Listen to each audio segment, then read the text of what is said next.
हवा महल।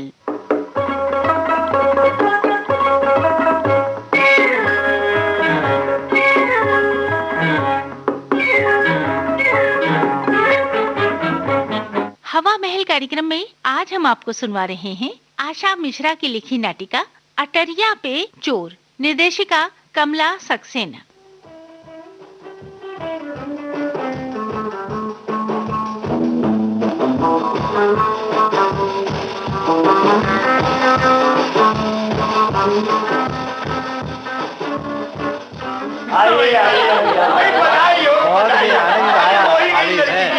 काफी अच्छा वातावरण।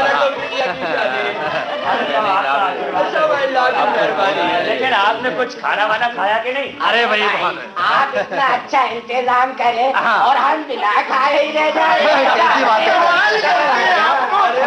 की शादी के दावत के नाम पर 2-3 दिन पहले उपवास करना शुरू कर दिया। अरे भाई आज तो गनीमत है, वरना इन जनाब का तो ये हाल है कि शादी के घर में जाते हैं और फिर पलंग पे ही लाना पड़ता है। भैया भैया सुनिए तो। क्या है रघु? इधर तो आइए। अरे बाबू, अरे भाई पेट वाले खड़े नहीं थे, कहाँ हैं? अरे रुके रहो भाई, अभी तो दूल्हा दुल्हन को देवी के मंदिर ले जाना है। अरे भैया आप जल्दी इधर तो आइए। क्या है रघु, तुम इतने घबराए क्यों? भैया हम लोग लुट गए भैया, हम लोग कहीं मुंह दिखाने के लायक भी नहीं रहे। क्या कह रहे हो? दूल्हा दुल्हन तो ठीक है ना? वही तो भैया, वही तो। अरे क्या वही तो? वही तो कहीं उषा की तो कोई बात नहीं? भैया आपको कैसे बताऊं, मुझे पता चला है कि दूल्हे के भेष में राकेश नहीं कोई और है। क्या भक्ति हो?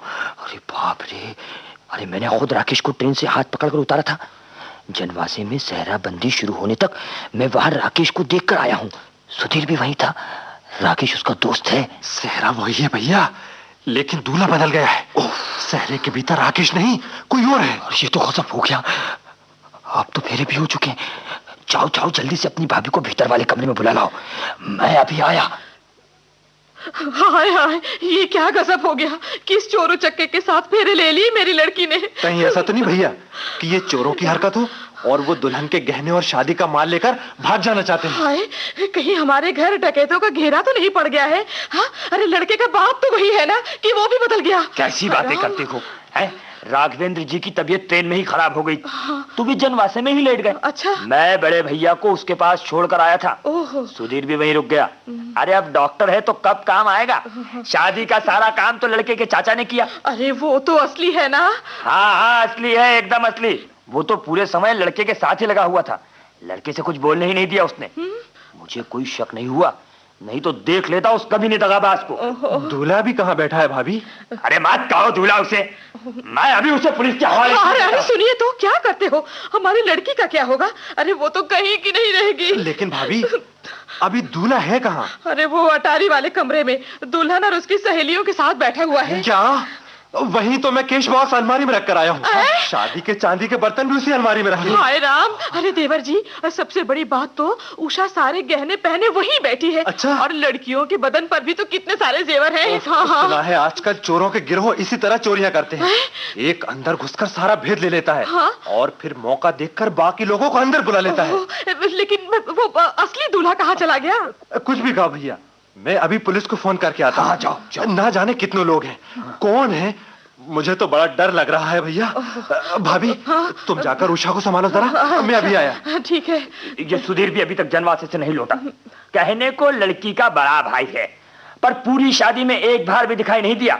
क्यों मनोरमा? हाँ। क्या उषा को भी दूल्हे पर शक नहीं हुआ? अरे दूल्हा तो जब से आया है सेहरा हटा ही नहीं रहा है। उषा की सहेलियों ने बहुत जिद की, सेहरा हटाकर मुंह दिखाने कहा तो उसने कहा कि उसकी माताजी ने कसम दिलाई है कि जब तक फेरों के बाद दुल्हन के साथ मंदिर जाकर देवी पूज नहीं आएगा तब तक अपने चेहरे से सेहरा नहीं हटाएगा। वो क्यों? अरे कहता है हम अर्जुन के वंशज हैं। अर्जुन ने जब सुभद्रा का हरण किया था तो अपने चेहरे को दाढ़ी और जटाजूट में छिपाया था और देवी के मंदिर में अपनी दाढ़ी और जटाजूट देवी को अर्पण की थी।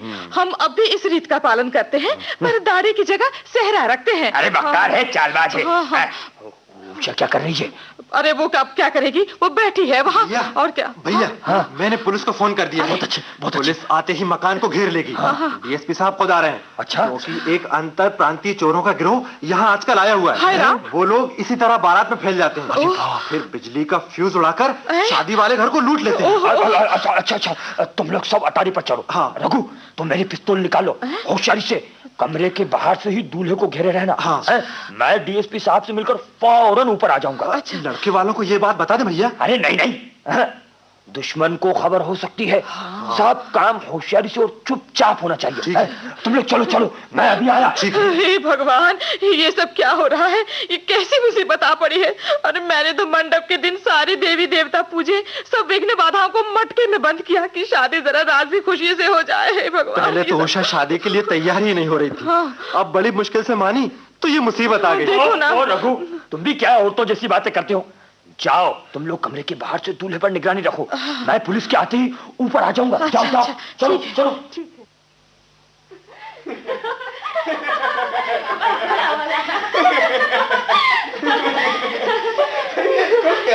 देखो मरे को कैसे हंस के बात कर रहा है? लड़कियों से देखो तो जरा, सेहरे में से सबके गहने ताक रहा होगा। बेहया चोट्टा। भाभी, अब तुम चुप रहो। अरे देवर जी, पिस्तौल अच्छे से संभाले रहना, कहीं यूं ही ना चल जाए। फिर क्या हुआ? भाई ऐसा हुआ कि बलराम सुभद्रा का ब्याह अपने शिष्य दुर्योधन से करना चाहते थे। हाँ, और कृष्ण अपने मित्र अर्जुन से। फिर? तो अर्जुन सन्यासी के वेश में रैवतक पर्वत पर आकर रहने लगे। अच्छा। और जब सुभद्रा वहाँ देवी की पूजा करने आई तो उसे लेके चुप्पत हो गए। इसका भी यही इरादा है, देवी पूजने जाएगा, उषा के गहने लेकर भाग जाएगा। क्या हुआ जीजा जी? और भाई फिर जाते जाते अर्जुन अपनी दाढ़ी और जटाजूट देवी के चरणों में अर्पण कर गए। आप भी अपनी दाढ़ी यानी कि सहरा मंदिर में छोड़ आएंगे? हाय बेचारा, इतना प्यारा सहरा। कहिए तो आपके नाम पर बांध दे किसी को ये सहरा। ऐसे फोकट में थोड़े हम अपना नाम दे देंगे किसी को। उषा ने क्या यूं ही अपने नाम का सहरा बंधवा दिया आपको? जीजा जी, आप भी कहीं सन्यासी के भेष में उषा से मिल तो नहीं चुके हो? हाँ भाई, एक फकीर आजकल उषा के दरवाजे पर अक्सर देखा जाता था। कहीं वो आप ही तो नहीं थे जिया जी? भीख मांगने के बहाने। हमें मांगने की क्या जरूरत थी? अच्छे गाजे बाजे धूमधाम से अपने आपकी आंखों के सामने से अपनी चीज ले जाएंगे। यही था वो फकीर, वो चुट्टा। चुप भी रहो भाभी, भैया अभी तक नहीं आए। हाँ, महंगा ना पड़ जाए जिया जी। भाई हम सौदेबाजी नहीं करते, जो लेना है ले लेते हैं, डाका डाल। ये चोर नहीं, डाकू है, डाकू। भैया अभी तक नहीं आए। लो भाभी, ये टार्च संभालो। टार्च? हाँ, कहीं बिजली चली गई तो तुम दूल्हे पर टॉर्च की लाइट फेंकना। अच्छा। और मैं हैंड्स अप करूंगा। अच्छा ठीक है। अरे देवर जी, ये टॉर्च तो जल ही नहीं रही। खबरदार दूल्हे मियां, खबरदार, मेरे हाथ में पिस्तौल है और निशाने तुम पर सदा हुआ है। हाँ, वहीं बैठ रहो, हिलने की कोशिश मत करना। अगर हिलने की कोशिश की तो गोली मार दूंगा। हाँ, पकड़ो। चोर चोर चोर। लो, टॉर्च जल गई। टॉर्च नहीं जली, लाइट आ गई। ओहो, अरे ये पिस्तौल तो हटाओ देवर जी, आप तो मुझे पर पिस्तौल ताने खड़े हो। अरे यहाँ तो कुछ भी नहीं हुआ, दूल्हा तो वहीं बैठा है। अरे देखो उधर देखो, वो पुलिस पीछे के बरामदे से 2 डाकुओं को पकड़ कर ला रही है। साहब, इन 2 लोगों को हमने पीछे से पाइप के सहारे अटारी पर चढ़ते हुए पकड़ा है। अरे आपका लाख लाख शुक्र हवलदार साहब, आपकी होशियारी से हम चोर पकड़ने में सफल हो गए। पर ये तो अपना सुधीर है। और ये राकेश, असली दूल्हा। हवलदार साहब, ये हमारे ही घर के लड़के हैं। आप नीचे चलिए, मैं इनसे पूछताछ कर आपको अभी बताता हूँ। ठीक है।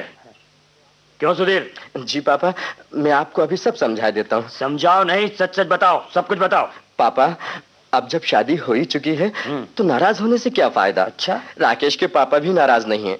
क्यों Rakesh? Yes uncle, he is right. Sudhir, शुरू से और साफ साफ बताओ। बिल्कुल पापा जी, वो पापा ऐसा हुआ कि वो जो दूल्हे के डिस्गाइज में नकली दूल्हा बैठा है ना, वो असली दूल्हा ही है। यानी कि अब हो गया है, वो मेरा और राकेश का फास्ट फ्रेंड है।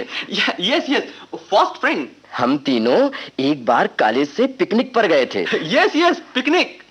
वहां उषा और उसके कॉलेज की लड़कियां भी आई थीं। फिर पापा वो ऐसा हुआ पापा कि राकेश की बात किसी और से चल रही थी। जी जी, फर्स्ट ईयर से ही चल। इसके फर्स्ट ईयर से नहीं पापा, लड़की के फर्स्ट ईयर से। आगे बोलो। जी पापा जी, वो ऐसा हुआ कि पिकनिक पर उषा और विजय, अरे वो जो नकली दूल्हा है लेकिन अब असली हो गया है, एक दूसरे को भाग गए। क्या ये वही विजय है जिसके बारे में तुमने और उषा ने मुझसे बात की थी? बिल्कुल पापा, वही विजय है। इसने अभी अभी मेरे ही अस्पताल में पोस्टिंग करवाई है। अब तो पापा दोनों की शादी भी हो चुकी है। अरे मूर्खों, नालायकों, अब तुम्हारे पिताजी को मैं क्या मुंह दिखाऊंगा राकेश? और तुम्हारे चाचा, क्या वे भी षड्यंत्र में शामिल थे? जी जी, नहीं तो पापा को नींद की गोलियां कौन खिलाता? नींद की गोली? जी हाँ, ट्रेन में ही। भला उनकी आंखों के सामने से मैं किस तरह भाग सकता था? लेकिन तुम्हें भागने की जरूरत क्या थी? अरे पापा, बात यह है पापा कि अभी अभी हम लोग मंदिर से इसकी भी शादी करा कर आए हैं। क्या? जी हाँ, इसकी प्रेमिका से। और उषा की सहेलियां? वो सब इस बात को जानती हैं। अरे हद है चालबाजी की। अब मैं तुम्हारे पिताजी को क्या समझाऊं जाकर? आप परेशान न हो अंकल, चाचा जी ने उन्हें मना लिया है। उन्होंने कहा है कि अब उसी सेहरे को बांधकर राकेश इसी मंडप में अपनी दुल्हन से विधिवत फिर शादी करेगा। लेकिन तुम लोग चोरों की तरह पीछे से क्यों चल रहे थे? आपके डर से। हम तो चुपचाप घुसकर ये देखना चाहते थे कि विजय पर क्या गुजर रही है। हमें क्या पता था आपने पुलिस ही बुला रखी है। खामोश, उस अटरिया के चोर को मेरे सामने लाओ। ठाकुर साहब, आप मुझे माफ कर दीजिए। मैंने आपके साथ मजबूरी में बड़ा धोखा किया। मैं आपको मुंह दिखाने लायक नहीं हूँ। जो हुआ सो हुआ जमाई जी। जब मियाँ बीबी राजी तो क्या करेगा। लाइए, अब तो ये सेहरा उतार कर अपना चेहरा दिखा दीजिए। अरे भाई, लो भाई राकेश, अपना चेहरा संभालिए। मैं तो अपना चेहरा छुपाते छुपाते परेशान हो गया। चलो चलो चलो, असली दूल्हे चलो, लगन मंडप में चलो चलो। अरे अर्जुन, अपनी सुभद्रा को तो लेते जाइए। अरे साहब, हमारा चोर। तुम्हारा नहीं, अटरिया पे चोर।